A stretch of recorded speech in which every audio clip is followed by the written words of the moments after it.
हाँ जी, सਤਿ ਸ਼੍ਰੀ ਅਕਾਲ ਸਾਰਿਆਂ ਨੂੰ। ਐਗਜ਼ਾਮ ਪਲੱਸ ਐਜੂਕੇਸ਼ਨ ਦੇ ਵਿੱਚ ਬਹੁਤ-ਬਹੁਤ ਸਵਾਗਤ।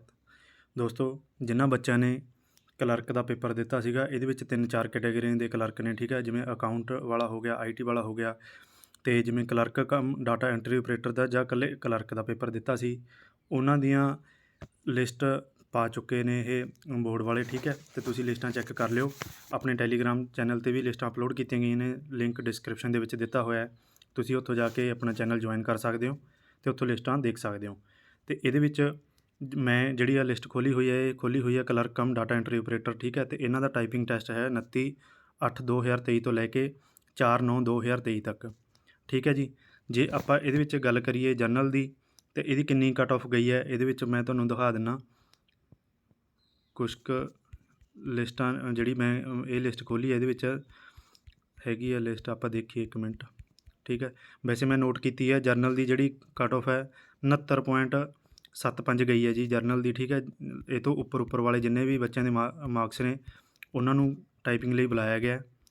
ਅਤੇ ਤੁਸੀਂ ਇੱਥੇ ਵੀ ਚੈੱਕ ਕਰ ਸਕਦੇ ਹੋ, ਇੱਕ ਮਿੰਟ ਮੈਂ ਤੁਹਾਨੂੰ ਸਕਰੋਲ ਕਰਕੇ ਦਿਖਾ ਰਿਹਾ, ਠੀਕ ਹੈ। ਤੁਸੀਂ ਬਾਕੀ ਸਾਰੀਆਂ ਲਿਸਟਾਂ ਆ ਦੇਖੋ, ਇਹ ਹੈਗਾ 1702 ਨੰਬਰ 'ਤੇ ਹੈ ਬਲਵੀਰ ਸਿੰਘ, ਅਤੇ 69.75 ਵਾਲਾ ਵੀ ਹੈ, ਇੱਥੇ ਲਿਸਟ ਆ ਗਈ, ਇੱਥੋਂ ਤੱਕ ਹੈ ਜੀ ਇਹ 1713 ਤੱਕ, ਠੀਕ ਹੈ। ਇਸ ਤੋਂ ਬਾਅਦ ਜਨਰਲ ਦਾ ਕੋਈ ਕੈਂਡੀਡੇਟ ਨਹੀਂ ਹੈ, ਅਤੇ ਇਹਦੀ 69.75 ਤੱਕ ਜਿਨ੍ਹਾਂ ਦੇ ਨੰਬਰ ਬਣਦੇ ਆ ਉਹਨਾਂ ਨੂੰ ਬੁਲਾਇਆ ਗਿਆ, ਠੀਕ ਹੈ। ਅਤੇ ਇਸੇ ਉਹ 'ਚ ਹੀ ਲਿਸਟ 'ਚ ਹੈਗਾ, ਜਿਵੇਂ SC ਕੈਟਾਗਰੀ ਨੇ ਜਿਹਦੇ ਵਿੱਚ MB ਆਉਂਦੇ ਨੇ, ਉਹਨਾਂ ਨੂੰ ਬੁਲਾਇਆ ਗਿਆ 53.25 ਤੋਂ ਉੱਪਰ ਜਿਨ੍ਹਾਂ ਦੇ ਨੰਬਰ ਬਣਦੇ ਨੇ। ਅਤੇ ਜਿਹੜੇ SC ਰਾਮਦਾਸੀਆ ਨੇ, ਉਹਨਾਂ ਨੂੰ 62.75 ਤੋਂ ਉੱਪਰ ਬੁਲਾਇਆ ਗਿਆ। ਜਿਹੜੇ BC ਵਾਲੇ ਨੇ, ਉਹਨਾਂ ਨੂੰ 64.75 ਤੋਂ ਉੱਪਰ ਬੁਲਾਇਆ ਗਿਆ। ਇਹ ਲਿਸਟ ਤੁਸੀਂ ਜਾ ਕੇ ਆਪਣੇ ਟੈਲੀਗ੍ਰਾਮ ਚੈਨਲ 'ਤੇ ਵੀ ਦੇਖ ਸਕਦੇ ਹੋ, ਔਰ ਕਮੈਂਟ ਬਾਕਸ ਦੇ ਵਿੱਚ ਵੀ ਪਿੰਨ ਕੀਤੀ ਹੋਊਗੀ, ਉੱਥੋਂ ਵੀ ਤੁਸੀਂ ਡਾਊਨਲੋਡ ਕਰ ਸਕਦੇ ਹੋ। ਅਤੇ ਬਾਕੀ ਲਿਸਟਾਂ ਵੀ ਨੇ ਜਿਹੜੀਆਂ 3 ਅਕਾਊਂਟਸ ਦੀ ਜਾਂ IT ਕਲਰਕ ਦੀ, ਉਹ ਵੀ ਤੁਸੀਂ ਡਾਊਨਲੋਡ ਕਰਕੇ ਦੇਖ ਸਕਦੇ ਹੋ। ਅਤੇ ਜਿਹੜੇ ਬੱਚੇ ਟਾਈਪਿੰਗ ਦੀ ਤਿਆਰੀ ਕਰ ਰਹੇ ਨੇ, ਤਿਆਰੀ ਕਰਦੇ ਰਹੋ, ਕਿਉਂਕਿ ਬਹੁਤ ਵਧੀਆ ਮੌਕਾ ਹੈ ਤੁਹਾਡੇ ਵਾਸਤੇ। 29/8/2023 ਤੋਂ ਲੈ ਕੇ 4/9/2023 ਤੱਕ ਤੁਹਾਡਾ ਟਾਈਪਿੰਗ ਟੈਸਟ ਹੋਣਾ, ਠੀਕ ਹੈ ਜੀ। ਅਤੇ ਇਸੇ ਕਰਕੇ ਆ ਲਿਸਟ ਦਾ ਐਂਡ ਵਾਲਾ ਪੇਜ ਆ, ਤੁਹਾਨੂੰ ਦਿਖਾ ਰਿਹਾ ਮੈਂ, ਇੱਥੇ ਐਂਡ ਹੁੰਦੀ ਹੈ ਲਿਸਟ। 4709 ਬੱਚਿਆਂ ਨੂੰ ਟੋਟਲ ਬੁਲਾਇਆ ਗਿਆ, ਜਿਹਦੇ ਵਿੱਚ EWS ਵਾਲੇ ਵੀ ਨੇ, ESM ਵਾਲੇ ਵੀ ਨੇ, ਠੀਕ ਹੈ। ਸਾਰੇ ਕੈਂਡੀਡੇਟ ਦੀ ਲਿਸਟ ਹੈ, ਤੁਸੀਂ ਆਪਣਾ ਨਾਮ ਸਰਚ ਕਰਕੇ ਵੀ ਦੇਖ ਸਕਦੇ ਹੋ।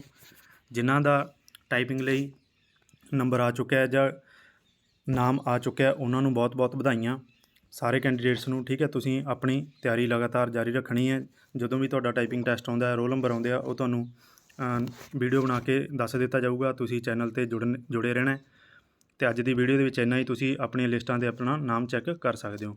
ਕੋਈ ਰੋਲ ਨੰਬਰ ਵਗੈਰਾ ਜਾਂ ਕੋਈ ਹੋਰ ਫਰਦਰ ਨੋਟੀਫਿਕੇਸ਼ਨ ਆਉਂਦੀ ਹੈ ਇਹਨਾਂ ਦੀ PSSB ਵੱਲੋਂ, ਤਾਂ ਤੁਹਾਨੂੰ ਵੀਡੀਓ ਰਾਹੀਂ ਦੱਸਿਆ ਜਾਊਗਾ।